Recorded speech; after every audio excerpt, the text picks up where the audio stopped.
Welcome home to Switzerland. Welcome to Basel. This is the grand final of the Eurovision Song Contest 2025. Please welcome our amazing 26 finalists.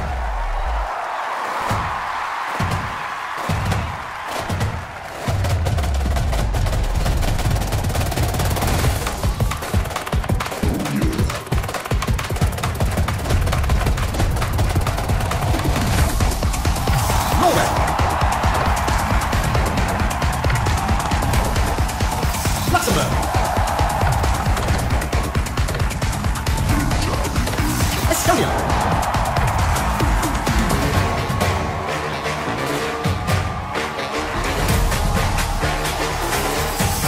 Israel,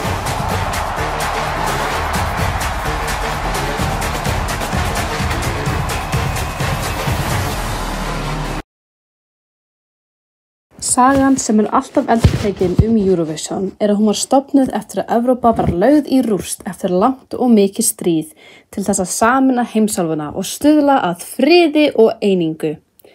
En af hverju í ósköpunum þá Ísrael í Eurovision ef það hvorki í Evrópu né friðsæl þjóð? Af hverju taka lönd sem hluti af EBU ekki þátt í Eurovision ef þau hafa leyfi til þess? Af hverju hafa The Big Five, Moroccan Oil og minni keppendur áhrif á fjárhagslega stöðu Eurovision og EBU? Hvernig verður keppnin þá ef Ísrael má ekki taka þátt í Eurovision? Hvernig verður hún ef ekki? Og hvernig notar Ísrael Eurovision sem áróðurstól?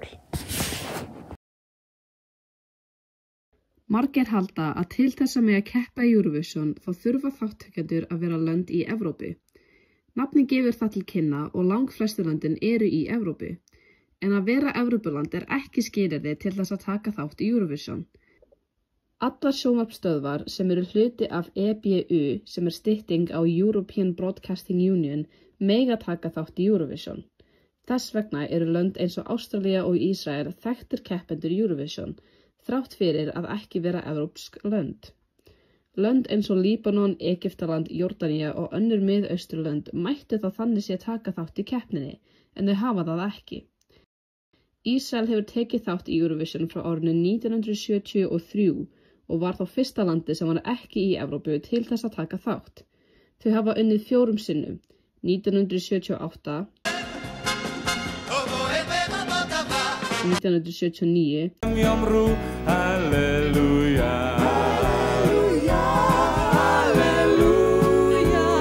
1998 Viva Maria, viva Victoria, Afrodita og 2018.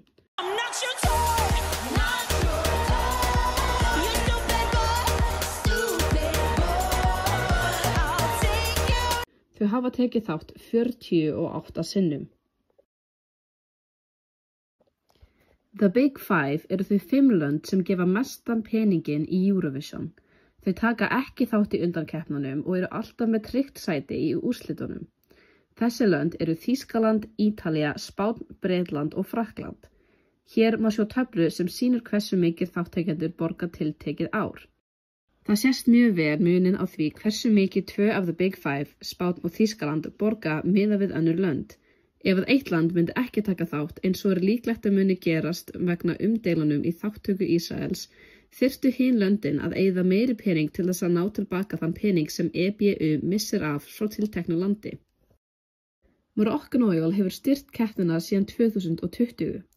Fyrirtækið ætlar að halda því áfram 2026 og þetta stærsti styrktaraðili Eurovision og gefur mestan peningin fyrir utan gjaldi sem keppendur borga til þess að taka þátt í keppninni. Við fyrstu sýn ljóst hvaðan fyrirtækið kemur, Marokko. Það stendur bókstaflega í nafninu, Moroccan Oil. En fyrirtækið reyndar ekki þaðan. Moroccan Oil ísraelskt fyrirtæki.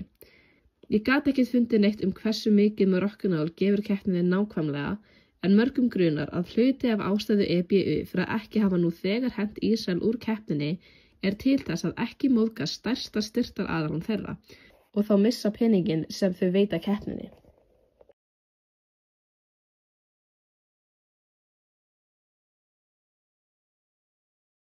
Næsta keppnin, Eurovision 2026, verður haldin í Vín í Austurríki. En miðað við umræðuna sem gengur á nú, þá verður hún gjörólík keppnunum sem hafa áður verið. Það eru 2 möguleikar í boði fyrir Eurovision 2026. Ísrael fær að taka þátt eða ekki. Þau lönd sem munu ekki taka þátt í Eurovision ef Ísrael fær að vera eru Spánn, Slóvenía, Írland og Holland. Önnur lönd hafa gefið eitthvað í skyn en vilja ekki taka fasta ákvörðun. En svo voru aðrir sem voru á hinum endanum á skalanum, til dæmis Þýskaland, Austurríki, Danmörk, Luxemborg og auðvitað Ísrael. Önnur lönd hafa sagt að þau ætla að taka þátt í Eurovision hvort sem að Ísrael fær að vera eða ekki. Keppnin á að vera haldin í Vín á næsta ári, en austurríski kanslarinn Christian Stocker segir að Austurríki ætti ekki að halda Eurovision 2026 í Austurríki ef Ísrael fær ekki að taka þátt. Formaður ORVAF sagði að það myndi ekki vera skaðlegt eða hafa áhrif á keppnina ef að nokkur lönd myndi sniðganga og að það veri mikilvægt fyrir keppnina að Ísrael myndi taka þátt. Luxemborg sagði að þau myndi kjósa gegn brottvísun Ísraels úr keppninni og einnig sagði Gustav Lützhoft yfirritstjóri DR að Danmörk myndi gera það sama. Þýski kanslarinn Friedrich Merz styður sniðgöngu Þýskalands ef Ísrael fær ekki að taka þátt í Eurovision 2026. BBC sagði: "We are very aware of the concerns.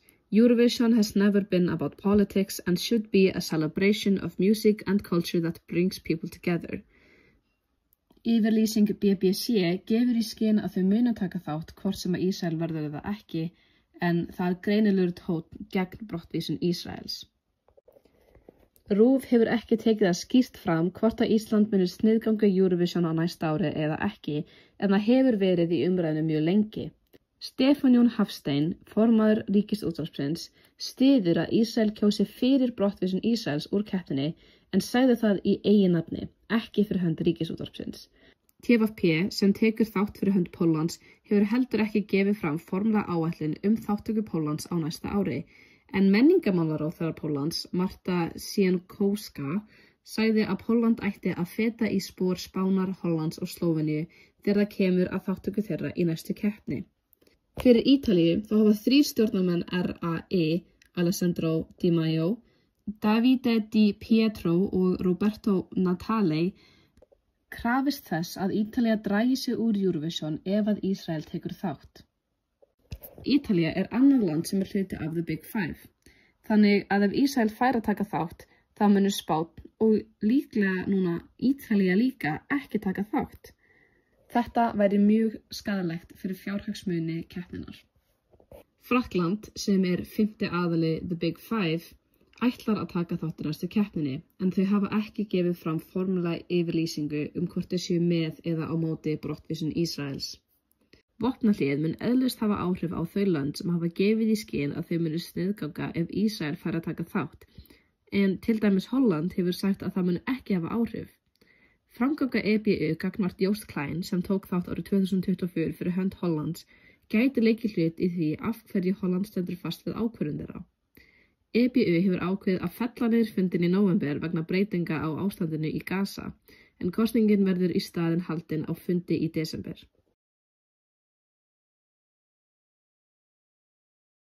Ísrael notar Eurovision sem áróðurstól. Eurovision er á einhvern hátt leið þeirra til þess að sýna að allt er í lagi hjá þeim. Evrópa elskar þau, þau eru ekkert að fara. Rússland er til dæmis ekki að taka þátt eftir innrásina inn í Úkraínu, en Ísrael fær að vera, þannig eru þau virkilega svo slæm. Þrátt fyrir mörg mótmæli, þá hefur þeim gengið mjög vel í seinustu 2 keppnunum. Þau lentu í 5. sæti árið 2024 með 375 stig og annað sæti í ár með 357 stig. Þetta er mjög grunnsamlegt. Lögin þeirra voru ekkert sérstaklega vinsæl í keppnunum vegna þess að þetta voru bara allt í lagi lög og svo er líka allt þetta með mótmælin gagnvart Ísrael. Það voru mörg önnur lönd með vinsæl lögin Ísrael sem fengu færri stig en samt fékk Ísrael svona mikið. Hluti af ástæðinu eru auðvitað vegna þess að síónistar voru að kjósa Ísrael. En svo var ísraelska sendinefndin í Eurovision með mjög stóra og aggressíva herferð þar sem þeir voru að reyna að fá fólk til þess að kjósa fyrir þau. Þau gerðu YouTube-myndbönd, TikTok, Instagram, Twitter-post og auglýsingar á mörgum tungumálum til þess að sannfæra og biðja fólk að kjósa Ísrael, jafnvel upp að 20 sinnum sem það mesta sem að kjósa í Eurovision. Hi everyone, vote for New Day Will Rise number 4. Bonjour à tous, votez pour New Day Will Rise. Ciao a tutti, votate per New Day Will Rise. Hola a todos, votad por New Day Will Rise. Hola a todos, votei em New Day Will Rise. Hello לכולכם, votau a New Day Will Rise. Γεια σας, ψηφίστε το New Day Will Rise. Поздравствуйте, гласуйте за New Day Will Rise. Поздравствуйте, гласуйте за песню New Day Will Rise. Вітайте всі, гласуйте на New Day Will Rise. Привіт усім, голосуйте за New Day Will Rise. Поздравлені, голосуйте за New Day Will Rise. Ahoj všichni, hlasujte pro New Day Will Rise. Прочитайте тачива, юлютим фетони про New Day Will Rise. Похчоин, кавяхтек New Day Will Rise, окти. Салами, хман ниеци, симрерас New Day Will Rise. Herkese selam, New Day Will Rise magnesine ses verir. Hi Elisam, stem på New Day Will Rise. Hi Atlershaman, Joseph New Day Will Rise. Hi Alisamen, stem på New Day Will Rise. Hej Sverige, rösta på New Day Will Rise. Hallå Aleman, stem på New Day Will Rise. Moika, Anesta Kaka Paleta New Day Will Rise. Teleka Gile, Paulun Halatage Laulu New Day Will Rise Pot. Labdien Visiem, Balso per New Day Will Rise. Sveiki visi, balsuokite už New Day Will Rise. Hello zusammen, stimmt for New Day Will Rise.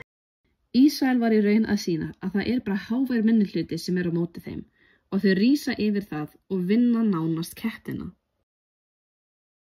Every year